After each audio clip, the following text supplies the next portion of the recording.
रामकृष्णारी नर्मदे हर. जगद्गुरु तुकोबारायांचे एकनिष्ठ गुरुभक्त गुरु शिष्य असलेले संत श्रेष्ठ पिंपळनेर निवासी संत निळोबाराय महाराज यांचा असलेला हा इतिहास थोडासा सांगण्याचा प्रयत्न करील. संत निळोबारायांची असलेली जन्मभूमी जी आहे ती रामलिंग या ठिकाणी आहे. त्यांचे आई वडील रामलिंग देवाची असलेली भक्ती करत होते आणि ही भक्ती करत असताना पंढरपूरच्या वारीकडे त्यांचा थोडासा कल गेला आणि त्यानंतर निळोबारायांचा जन्म झाल्याच्या नंतर निळोबारायांचा जो जन्म आहे किंवा निळोबारायांचा जो जन्म झाला तो रामलिंगच्या भगवंताच्या कृपा आशीर्वाद त्या ठिकाणी मानला जातो. म्हणून निळोबारायांचं हे नाव निळोबाराय पडलेलं आहे.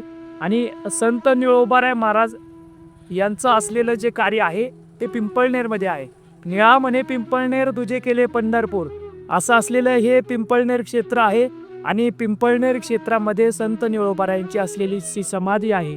आजही त्यांचे वंशज आज त्यांची सेवा त्या ठिकाणी करत आहेत. गोपाळ काका मकाशीर असलेली त्यांची ती वंशज आहे.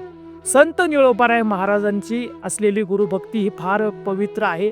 संत निळोबाराय महाराजांनी जेव्हा पंढरपूरची वारी केली त्या काळामध्ये गुरुच्या भेटीसाठी असलेली आतुरता त्यांची तपोनिधी नारायण महाराजांपर्यंत त्यांची ओळख करून दिली आणि त्या वारीमध्ये त्यांनी जगद्गुरु तुकोबारायांच्याबद्दल खूप जाणून घेतलं. आणि त्यामुळे निळोबारायांनी अशी मनात इच्छा व्यक्त केली की मी त्या गुरूंना माझ्या भेटेल, पण काळ फार निघून गेला होता. जगद्गुरु तुकोबारायांचा बीजेचा सोहळा उरकलेला होता, खूप काळ झाला होता. जगद्गुरु तुकोबारायांना साक्षात निळोबाराय कधी पुढे भेटले नाही. त्यांच्या जन्मात आणि काळात फार फरक आहे. म्हणून त्या ठिकाणी निळोबारायांनी अनुष्ठान मांडलं. ते अनुष्ठान त्या ठिकाणी ज्या ठिकाणी जगद्गुरु तुकोबारायांचं बीजेचं गमन झालं त्या नांदुरकीच्या झाडाच्या शेजारी त्यांनी ते अनुष्ठान मांडलं आणि त्या अनुष्ठानामध्ये त्या ठिकाणी निळोबारायांनी जगद्गुरु तुकोबारायांचा धावा गेला. पण हा धावा करत असताना पांडुरंग परमात्म्याने 21व्या दिवशी त्या ठिकाणी जगद्गुरु तुकोबारायांची असलेली जी भक्ती जाणून त्या ठिकाणी निळोबारायांचा असलेला धावा ऐकला आणि पांडुरंग परमात्मा साक्षात निळोबारायांच्या पुढे उभे राहिले आणि निळोबारायांनी डोळे वगैरे पाहिलं, देवा तुम्हाला मी त्या ठिकाणी बोलावले नाही, देवा तुम्ही का आलात? मला माझ्या गुरूंची गरज आहे. म्हणून गुरु आयुष्यात सुरुवात महत्त्वाचा आहे आणि गुरुच आपल्याला भगवंतापाशी राहायचं कसं, वावरायचं कसं तो शिकू शकतो. म्हणून देवा प्रार्थील्या वाचून आलासी का? देवा तुम्हाला आम्ही ओळखत नाही, आम्हाला आमच्या गुरूंची त्या ठिकाणी प्राप्ती हवी आहे. म्हणून 42व्या दिवशी त्या ठिकाणी जगद्गुरु तुकोबारायांना वैकुंठावरून संत निळोबारायांसाठी खाली पुन्हा यावं लागलं. हा सर्वात मोठा आणि महत्त्वाचा निळोबारायांचा इतिहास आहे.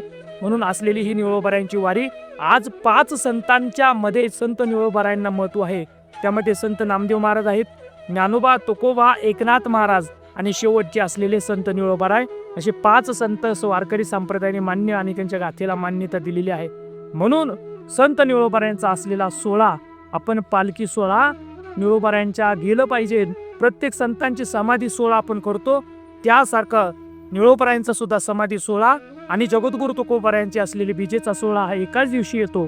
म्हणून पिंपळनेरकरांनी 15 दिवस आधी संत निळोबारायांच्या समाधीच्या 15 दिवस आधी त्या ठिकाणी पिंपळनेरचा सोहळा त्या ठिकाणी यात्रा भरवली जाते, समाधी सोहळा उरकतात आणि जगद्गुरु तुकोबारायांचा गुरूंचा जो सोहळा आहे तो खूप मोठा व्हा याकरता तो सोहळा 15 दिवसाचा डिस्टन्स असतो. म्हणून सर्व वारकऱ्यांना मी विनंती करेल की आपण गाडीने येता पायी येत जा आणि संत निळोबारायांची भक्ती आपल्या जीवनामध्ये ठेवा, तशी गुरुभक्ती आपली त्या ठिकाणी निश्चित होईल. म्हणून संत निळोबारायांच्या समाधी सोहळ्याचं या वर्षीचं मी आमंत्रण देतो. आमच्या वरुडे गावातून ती पिंपळनेरपर्यंत 3 दिवसांचा पायी सोहळा आहे. त्या सोहळ्यात आपण सहभागी व्हा. जगद्गुरु तुकोबारायांच्या सोहळ्यासारखाच सोहळा आपण त्या ठिकाणी करतोय. रथ आहे, रथामध्ये पादुका आहेत आणि रथाला बैल असतात 2 आणि पुढे चौघडा असो, चौघड्यामध्ये सुद्धा बैल असतात. असा असणारा हा सोहळा आहे. भजन असतं खूप मोठं, विनेकरी असतात. विनेकरी एक गावचे एक विनेकरी आपल्यामध्ये सहभागी होतात. 2 वर्ष झाली, आता हे 3रं वर्ष आहे. नक्की आपण त्या सोहळ्याला भेट द्या आणि त्या वारीमध्ये तो आनंद घ्या. रामकृष्ण हरी. नर्मदे हर.